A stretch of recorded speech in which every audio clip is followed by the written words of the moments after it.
Muntik kong ma-video ang side comment mo. Tataas ko lang tumayo guys.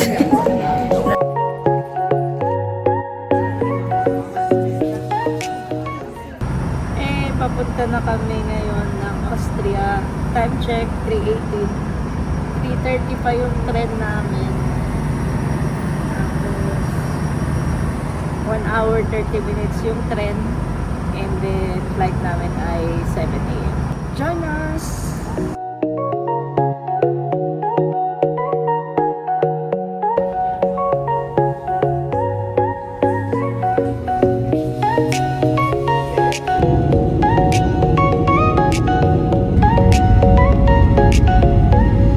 Na kami sa Salzburg.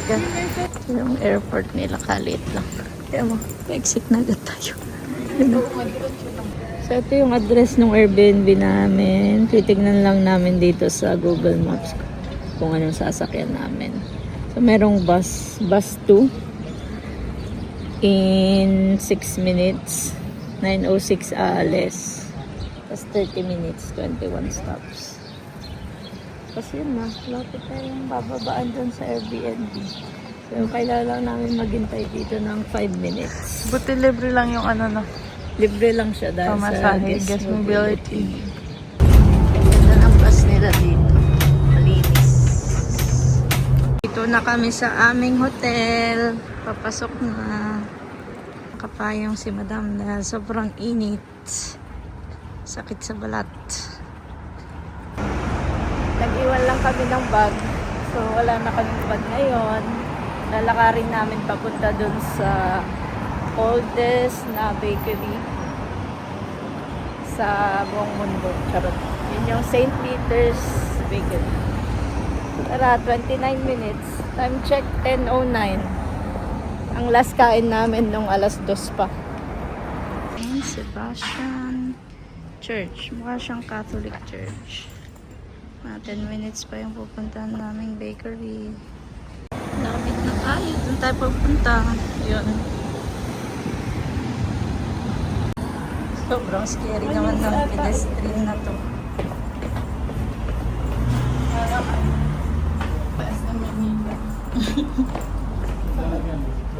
Yes. Ay, ang ganda ng paint. Mapanghi din siya guys. Hindi lang yun sa Pinas. Okay. Hindi dahil nasa Austria ay malinis na lahat. Okay.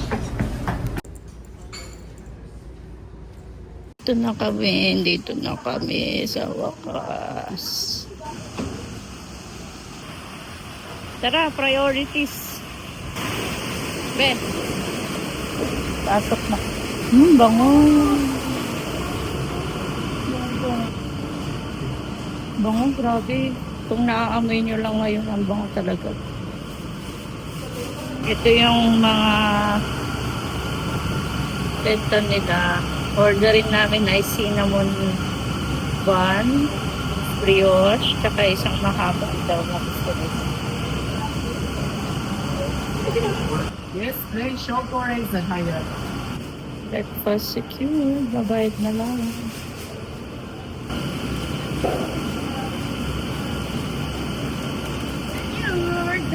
Pero, ano natin ang cinnamon bun nila. Cinnamon roll? Bun. Cinnamon roll. First bite.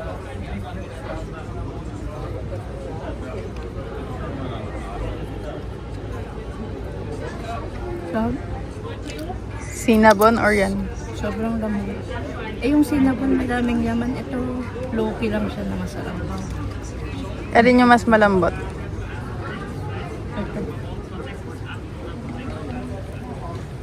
Hoy, i-review mo pa yan, oh. Anong opinion mo? Anong food review mo? Ito yung tsura niya. Wow. Para siyang croissant na matigas. Yun na yun. Croissant na matigas. Yun nga. Pero hindi flaky. Hindi masarap. Lakto lang din. I-rate mo yung mga tinapay. Ay, rank na lang. I-rank ka. Cinnamon roll muna, brioche, tas yung salt bread. Same. All, ang rating ko ay 8 out of 10. Ayun, taas ah. Siguro ako mga 7 lang. Kasi yung cinnamon roll lang yung pinaka-gusto. Parang low-key na yun lang talaga yung cinnamon roll. Ganun talaga yung lasa, tapos masarap siya.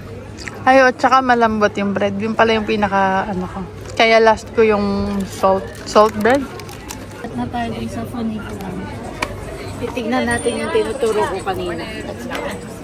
Ayan siya. Doon. Hindi na pala kami pumunta. Mahal. So since hindi kami nakapunta doon dahil mahal, lalakad-lakad na lang kami. Nakita namin itong weird na fountain. Ay, sobrang init. Upo muna kami. Grabe yung init talaga. So ano to?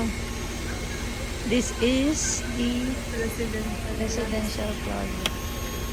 Ito yung Archbishop's residence. Baka kaya ano? Ano ang grandest? Oo, kasi yan Square. yung cathedral, tapos yan yung bahay niya siguro. So siya. Dito na kami sa Mozart Plaza. So malapit na rin dito kung saan siya pinanganak. Pupuntahan din natin after nito. Ano to? January 27, 1756 siya pinanganak. Si Wolfgang Amadeo Mozart. Ano masasabi mo sa birthplace ni Mozart? Apartment. Charot. Explain ko lang. Ba't di namin pinapasok? Familiar lang siya, pero hindi naman kami necessarily na fan niya. So, andito na rin kami. Puntahan na rin namin. Lang. Andito tayo ngayon dun sa ano nila, yung shopping center.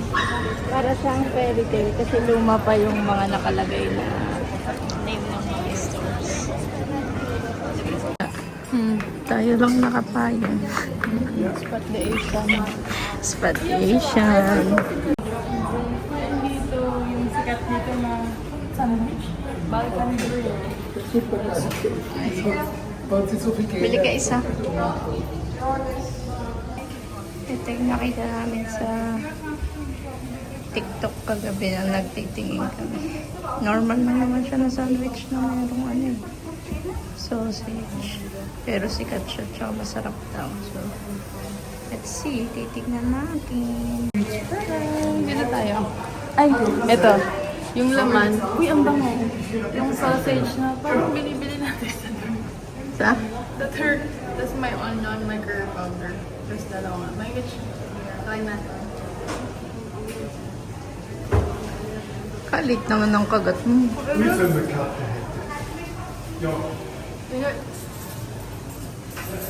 Sarap.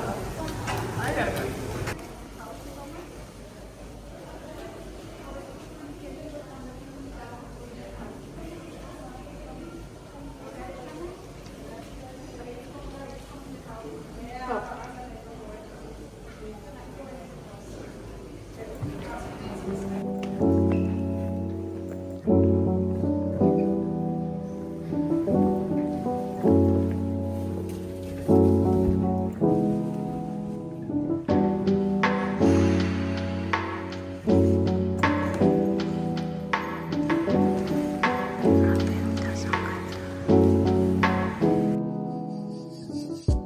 Matulog ako doon sa simbahan. Santok na antok na.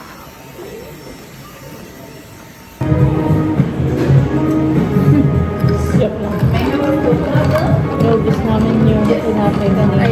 I-ano natin, i-review natin ito. Sa akin ay ano, ice matcha latte with regular milk. Sarap. Nalalasahan ko yung matcha, tsaka hindi overpowering yung milk. Overpowering. Ako ice latte macchiato na coconut milk. Sarap siya. Ito yung matcha. Mas masarap siya kaysa Starbucks. Yes.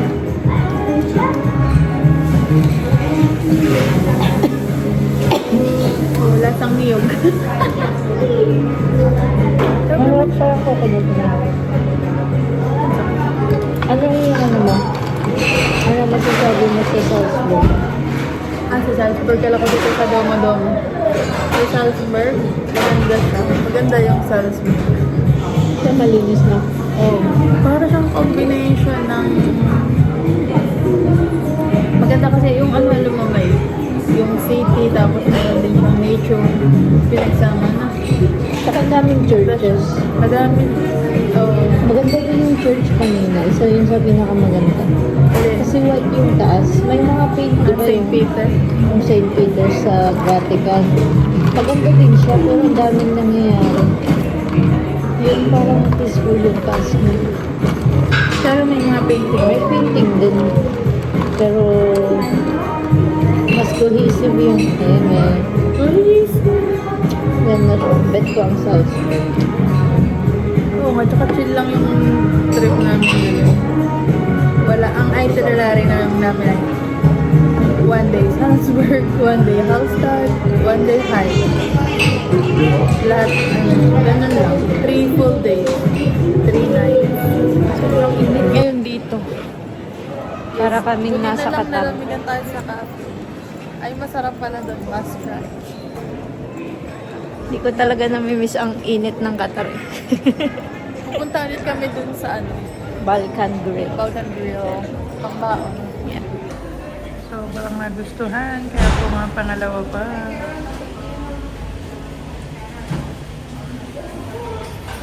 Baon! Secured!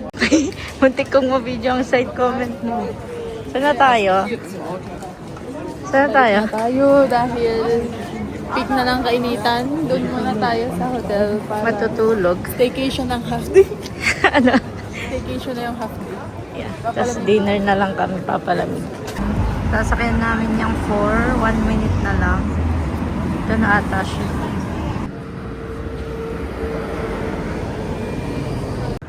Kababa na kami nung bus. 8 minutes lang yun. Look! Asia Supermarket. Joke mo yan. Hiram ko. Get na kami sa room. 141. Tahimik. Baka dapat.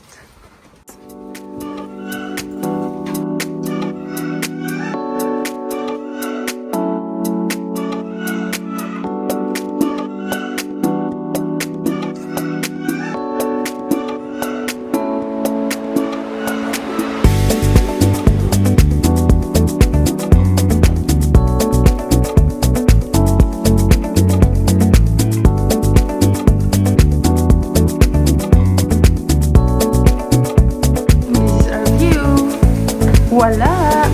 Sorry. Wala nga, building lang. Tapos, and nag-order kami ng pork knuckle. May kasama siyang ganito. So, titikman natin. At i-release.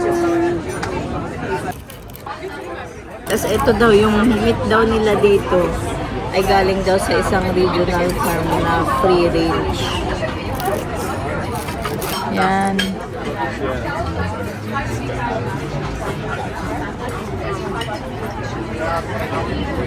Ana serve you. Crispy. Parang crispy pata. Let's eat! Pinaghalo-halo na sila. Dapat sabay-sabay. Kasi parang nung trinay ko yung meat lang muna. Parang wala siyang ano, pampalasa. Halo-halo.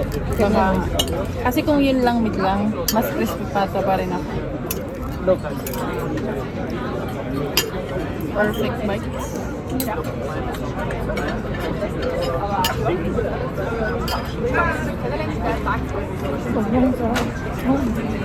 Ano yan? Brothers ko. I-rate ko ito ng Talaga? Eh, kayo lang mga dami. Saka mga kanungsos. Bagay din. Ano ito? Pinapay. Nakalagay bread dumpling. Sabay-sabay. Tinitikman ko lang muna. Sa isa. Tapos yung sauce. Masarap yung sauce. Sarap guys. Sa Daffy. May ganito, may mustard din. Nalagyan mo mustard din. Ah, okay. At saka itong tinapay. Damihan mo yung ano. Sauerkraut. Ano? Kumbaga kailangan mo siyang kainin ng sabay-sabay para ma-appreciate yung lasa. Gusto ko ng ano? Toyo mansi. May sibuyas. May bawang. Madaming sibuyas.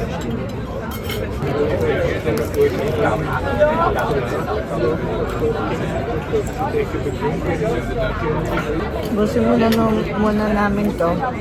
Update na lang namin kayo pa. Pauwi na. Dito tayo ngayon sa Mirabel Palace. So gusto muna namin maglakad. Dahil ang dami kong nakain. Shock konti lang kasi hindi niya masyadong nagustuhan yung pork knuckle. Ako nagustuhan ko ng sobra. So, meron pa kaming na-take out. Pero ngayon, siguro mga, kasi time check, 8:41 PM na. So, magsa-sunset na din in a bit. Hintayin na siguro namin. Tsaka kami uwi sa hotel kasi maaga pa kami bukas. Magsiswimming kami sa lake. At saka dito pala yung ibang filming location ng The Sound of Music.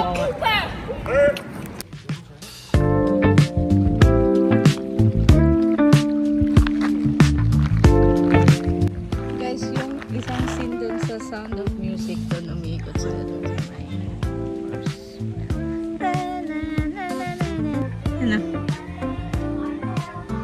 Ah.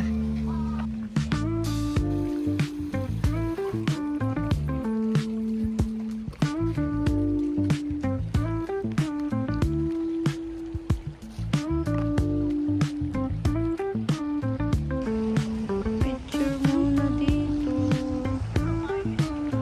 Ganito. See, look at that.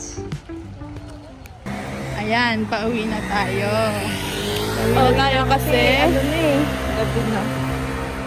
Kasi...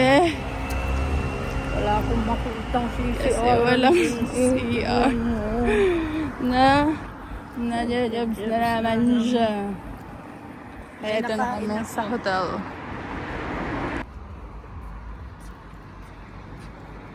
Ayun na guys, done for today. Pasok na kami sa main hotel.